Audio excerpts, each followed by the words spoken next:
What's up, it's the Jungle Bug, and this viewer request video is finally out.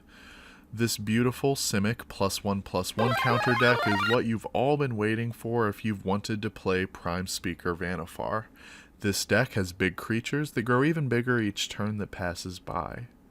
For the deck itself, there's 4 Barkhide Troll that is a bear that comes in with a +1/+1 counter and pseudo hexproof.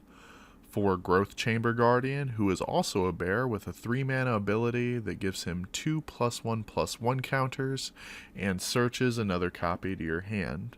The final bear of this deck is Wildborn Preserver from Throne of Eldraine. This creature has Flash, Reach, and when a creature enters the battlefield, you may pay X mana to put X +1/+1 counters on him. Now for the 3-drop, everyone should have been expecting Torbran. Kidding. Yorvo, Lord of Garenbrig, is who I'm actually playing.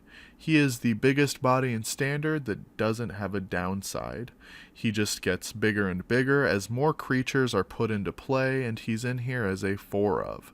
3 Evolution Sage that proliferates all of the +1/+1 counters on the field whenever a land enters the battlefield, and 4 Prime Speaker Vannifar, she searches our deck for stuff. 4 Spark Double that copies anything slightly better with an additional +1/+1 counter. 2 Zagana, she gives our creatures trample if they happen to have any +1/+1 counters. If your opponent hasn't conceded by the time you've played these cards, it's okay, because now you can play one of the 4 biogenic ooze in the deck that makes more ooze, makes your oozes even bigger. Side note, Prime Speaker Vannifar is an ooze. If you haven't thought that there's a single good card in this deck, you're right. I'm sorry, but to make up for it, there's 2 God Eternal Ronas. For 5 mana, you get all 5 pieces of Exodia, complete the Triforce, and mill your opponent's entire deck. I wish I knew what this card did, but people just concede when this thing hits the stack.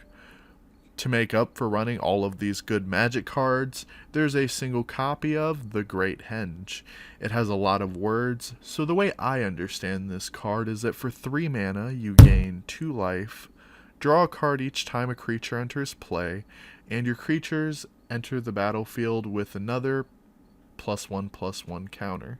The mana base is 4 Island, 12 Forest, 4 Breeding Pool, and 4 Castle Garenbrig, which is another card that has a paragraph of text that gets simplified to, this card taps for 2 green mana. On Tcgplayer right now, a lot of these cards haven't even come out yet, so the deck would cost about $261.67. So, more than likely, if you're going to use this deck, it will be on Arena. So you can find a link to Aetherhub down below where you can import the deck with just a few clicks. If you own nothing for the deck on Arena, then it will take 0 commons, 6 uncommons, 28 rares, and 14 mythic rares to make this deck list. Just take a deep breath and look at how diverse these decks are. This is what it looks like when there's an event that just gives everybody access to any card and a new set comes out. From the Clackbridge Troll decks to the Mardu Knight decks, nobody knows what's going on. It has been a beautiful chaos on MTG Arena, and it's a great time for people to start playing again. Now here's to people scooping early. What is this? That's all Vannifar gets? Ronas gets all of that.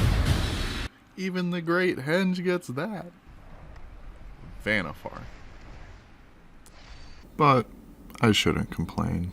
My audio has been terrible since I created this channel, so who am I to criticize their pixels? Well, this is the most popular deck that I've seen so far in Standard, outside of Mono Green.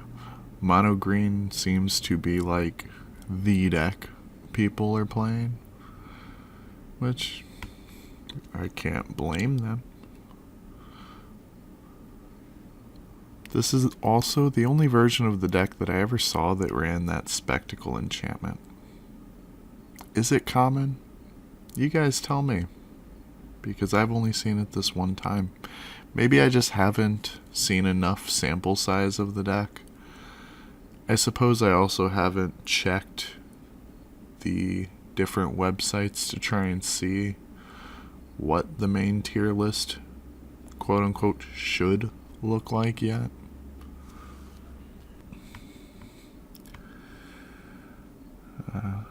Yorvo. Only if he didn't have that line of legendary creature. But that's what Spark Double is for.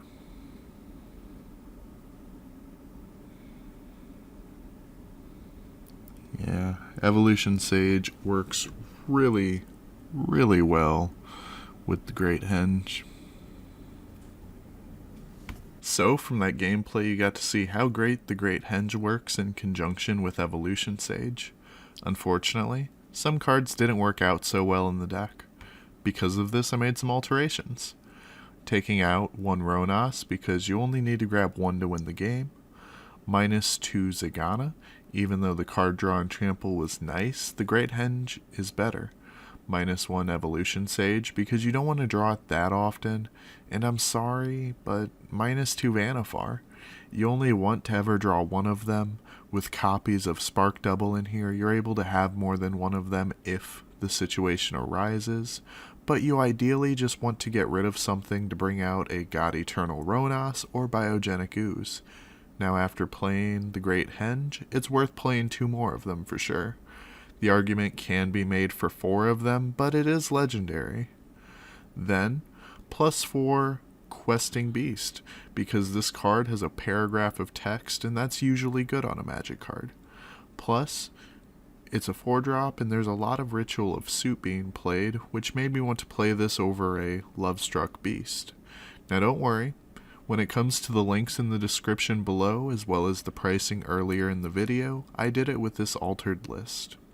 Almost forgot the 4 Fabled Passage. I took out 2 islands and 2 forests.